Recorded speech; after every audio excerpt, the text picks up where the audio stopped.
Ассалаумалейкум достар, сендермен бірге мен Рома. Бүгін мен путь бомжа түсіремін. Сендерден лайк, менен видео. Кім тамақшып жатыр, ас болсын. Міне достар, қазір мен каналымда 30 подписчигім бар. Енді 30 подписчикті 1000 подписчикке жеткізу керек. Енді менің целым міне осы видеода. Міне мен телеграмға тіркеп 10 000 алдым қазір. Енді біз тағы да ақша жинап уже дамитын боламыз. Енді қазір дядя Михалыштың заданиесін орындауға барамыз. Қазір наяқтан /GPS деп жазып, работа для новичков деп шахтаны таңдайтын боламыз. Шахта. Ал енді шахтаға баратын боламыз. Міне шахтаға келіп жеттік. Енді осы шахтаға кіріп, міне далее деп басып, понятно. Енді шахтаға кіретін боламыз. Осы шахтадан өзімізге ыңғайлы және адам азын таңдасақ та болады. Мен номер 5 таңдадым. Енді осы жерден тіке жүріп, міне наяқта Кирилл бар. Осы Кириллға жазылып, сюда деген басып, жұмысқа кіреміз. Енді осындай место добыча рудыйдан осылай әкеп қоямыз. Міне мен 3 рет әкелдім. Енді менде 2320 болды. Міне 2320 ақша берді. Тағы 1000 рубль берді. Енді біз наяқтан жұмыс бітіргеннен кейін сыртқа шығып, аренда скутері дегеннен өзімізге скутер жалдаймыз. Және енді бізге 24/7 магазинге бару керек. Осы шахта Батыроваға жақын болғандықтан осы жерге 24/7 магазинде жақын. Енді осылайынан келеді. Қазір 24/7 сағат магазиннен бізге не болды? Қазір 24/7 магазиннен біз өзімізге мобильный телефон және тағы басқаларын сатып алуымыз керек. Енді достар, мен путь бомжаны түсіріп жатырмын. Ол бірінші рет. Енді осы видеоға лайк басып, тіркеліп кетіңіздер. Комментарияға өз ойларыңызды жазып кетіңіздер. Мен ендігі видеоларды бұдан да күшті қылып істейтін боламын. Міне бізде магазинға келдік. Енді осы магазинге кіріп, енді осы жерге келіп, өзіміз мобильный телефон сатып аламыз. Енді ол мобильный телефонды инвертордан ашып өзімізге қойып аламыз. Енді аптечка сатып алып, аптечканы да қолданып аламыз. Осы заданияларды орындап болғанымыз үшін бізге ақша мен және XP берді. 4000 рубль және 1 XP берді. Ал енді бізге скутерге отыр дейді. Скутерге отырып, енді бізге магазин одеждаға бару керек. Магазин одеждаға келіп, біз киім алып, енді автошколаға келеміз. Автошколаға кеп тоқтап, енді бізге штраф төлеу керек. Штраф төлеу үшін банкоматқа келіп, оплата штрафа және оплата всех штрафов деген. Осын таңдаймыз. Міне бізде штраф жоқ, бірақ бізде штраф болу керек. Бұл қазір бак болып тұр қазір. Жөндеп көрейік. GPS. Важное место. Автошкола. Міне автошкола. Автошколаға келіп,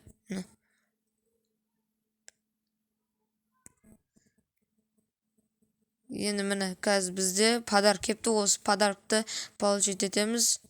Қазір бак болып жатыр кішкене. Кешіресіздер. Енді міне бізге 420 түсті. Мерседес түсті. Лупатный. Енді бізге қазір автошколаға келдік. Біз келдік. Енді банкоматтан штраф төле дейді. Енді штраф төлейміз қазір. Міне оплата штрафов, оплата всех штраф.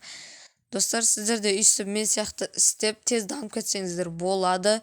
Бұны сіздер 1 немесе 3 сағатта істесеңіздер болады. Ал енді алдыға қарай жүріп, бізге секретармен сөйлесу керек.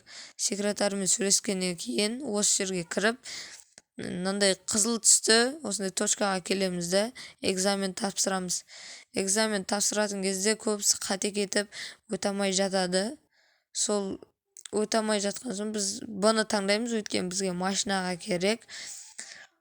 Енді осы жерде міне осыларды скрин жасап алсаңыздар болады. Бұлар сіздерге осындай право тапсыратын кезде керек болады. Егер бұларды білмесеңіздер, сіздер право тапсыра алмайсыздар. Енді осыларды скриншот етіп жасап алыңыздар. Бұдан кейін қазір біз начать деген басып өтетін боламыз. Достар, қазір право алдық біз, бірақ ол кез видеоға түспей қапты, кешіріңіздер. Міне біз арзымастан шықтық. Енді арзымастан бізге керегі квесттерді орындау керек бізге. Қазір квест деп жазамыз. Міне бізде әлі көп бар. Нақтан шопинг таңдаймыз. Шопинг бұл ең оңайы. Енді қазір аксессуар магазинге келіп, біз өзімізге ең арзан 10.000 рубль тұратын очкиді сатып аламыз. Бұл очки тегін алсақ десек те болады, өйткені 10.000-ға сатып алдық және бізге 10.000 берді. Енді бізге келесі квестті орындау керек. Бізде келесі квест инвентардан алып, очкиді орнына киіп алайық. Әдемі қылып, жоғары көтеріп, жанға қарай жылжытып, осылай әдемі қылып киіп алсаңыздар да болады. Енді бізге келесі квестті орындау керек. Ол үшін біз /quest деп жазамыз. Және осы жерде бізге абсолютно здоров деген бар. Ол үшін медкарта алу керек. Ол медкартаны біз больницадан аламыз. Міне больницаға келдік. Осы больницадан кіріп, осындай адам жоқ жеріне кіріңіздер. Кіргеннен кейін получение медкарта дегенге барып, соған кіреміз. Осы жерден енді медкартаны алғаннан кейін 10 минут күту керек, бірақ біз 10 минут бойы квесттерді орындайтын боламыз. Бірақ осы ойыннан шығып кетпеу керек. Біз қазір осы жерден банковский услуги дегенді орындайтын боламыз. Ол үшін банктен барып өзімізге новыйдан счет ашуымыз керек. Міне банкке келдік. Енді осылай тіке жүріп, мына жерде сары түсі домалаққа келесіздер. Сөйтіп, мой счет емес, новыйдан ашамыз. Банк деп жазамыз дағыны. Одан кейін открыть новый счет дегенді басамыз. Сосын осы жерге өзіміздің атымызды жазамыз. Немесе кез келген санда жазсаңыздар болады. Міне бізге 5000 рубльмен 1 XP берді. Енді біз осы квестті орындадық.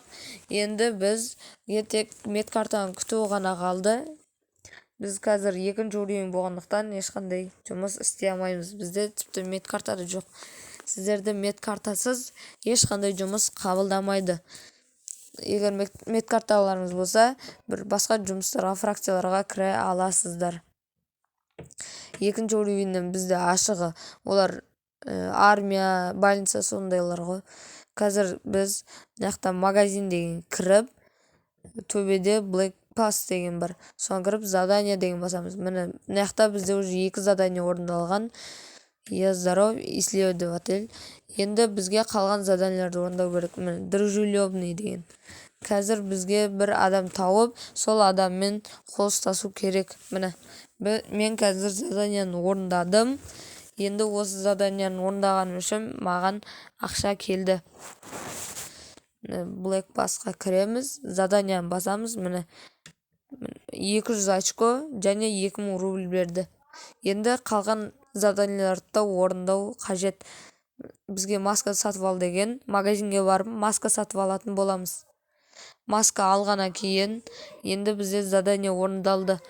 Жаңағы Black Passқа кіріп, задание деген басып, қайтадан осы получить дегенді басамыз. Міне 2000 рубль берді. Енді қалған заданияларды орындауға болады. Мысал, ГИБДД-ға бар номер айналдыру, немесе 1 сағат бойы осы Блэйраша ойнау, немесе заводта жұмыс істеу. Мен қазір заводта жұмыс істеу дегенді таңдадым. Қазір заводқа барып 3000 рубль жұмыс істеп табатын боламыз. Ал ендеше кеттік. Міне достар, біз заводқа келдік. Міне алдыңғы обновлениеде осы заводты да обновить еткен болатын. Заводта уже осындай нелер текстураларын өзгертіп басқаша қылып істеген. Бұл да шахтаға ұқсайды. Енді осының ішіне кіргеннен кейін бұл жерде де Кирилл деген адам тұрады. Сол Кириллға барамыз да жұмысқа тұру дегенді басамыз. Осы кодты жазып жұмысқа тұрамыз. Өйткені қазір код жазбай бұндай жұмыстарға кіре алмайсыздар. Өйткені осындай софтверлер және нелер, машиниктер көбейіп кеткен соң осылай код жазатын қылып қойған. Өйткені боттар код жазамайды. Міне 2, 3, ой, тағы да провал. Енді міне тағы біреу, тағы екіншісі, тағы біреу, тағы біреу. Міне бізде енді тек бірлет жасасақ болды. Достар, сосын мынаяқта жаңадан бері мен қасымда осындай бір адам жұмыс істеп жүр. Оның мен бот екенін білдім. Өйткені былайынан бір адам осылайынан келгенде ботты қосып қойған. Сөйтіп ол бот өзі жұмыс істеп жүр мынаяқта. Тек бір жерді ғана айналады. Қазір біз оның алдын жауып көретін боламыз. Қазір сіздерге көрсетемін. Қазір ол ботты күту керек. Кәскесін, сосын ол басқа жаққа қарай айналып кетеді. Ол осы жерге келіп тұрмайды. Өйткені ол бот егер мына жер не болса, занят болса, ол басқа жерге барып істейді. Егер ол жерде занят болса, басқа жерге істейді. Міне ана бот ана жерге барды. Енді қазір келатыр ол. Енді келатқан кезде біз сразу осы жерге жұмысқа тұрып кетеміз. А ол болса мынаяқта қарап тұрады. Ештеңке жазбайды, сөйлемейді, қайттан барады да, анаяққа барып, міне шетте, сол жақ шетте басқа жаққа жұмыс істеп жатыр. Егер ол жақта занят болса, ол басқа жерге барып жұмыс істейді, қайттан анаяққа апарып сөйтіп істей береді. Бірақ егесіне рахат. Сояқта отыра береді, дым істемейді. Әшейін өзімен өзі ақша келе береді. Достар, бұндай читтерді немесе боттарды тартушы болмаңыздар. Өйткені ол сіздердің ойындарыңыз құртады және телефондарыңызға вирус кіргізеді және аккаунттарыңыз банға кетеді. Міне енді біз 3940 рубль таптық және квестті де орындадық. Енді бізге интерьерден шығып, қазір жаңағы магазинге кіріп, Black Pass'ты ашып, бізге осы заданияның ақшасын аламыз қазір. Міне, получить. Міне болды. Енді міне көріп отқандарыңыздай бізде ақшаны алдық. Енді бізде тағы бір VIP Gold бар. Бізде негізі тағы да бір VIP Sliver алсақ болады. VIP Platinum ба. Сонда оны біз өзіміздің аккаунтымызды Telegram және VK-ға тіркесек, бізге VK-ға тіркегенге тағы да береді және тағы 10.000 беретін болады. Енді достар, осы жерде біз жұмыс істедік. Енді мопед алып бізге жаңағы больницаға барып өзіміздің медкартамызды алу керек. Медкартаны вообще ұмытып кетіппіз. Қаншама уақыт өтті, медкарта күтіп қалған сияқты. Қазір /GPS деп жазып, міне енді біз осы больницаға келгеннен кейін больницаға кіріп, міне любойына кіресіздер, адам бар ма жоқ па. Енді осы жерге келсеңіздер, міне 10.000 рубль берді және бір XP берді. Біз енді қазір екінші уровень болғаннан кейін басқа ештеңе істей алмаймыз.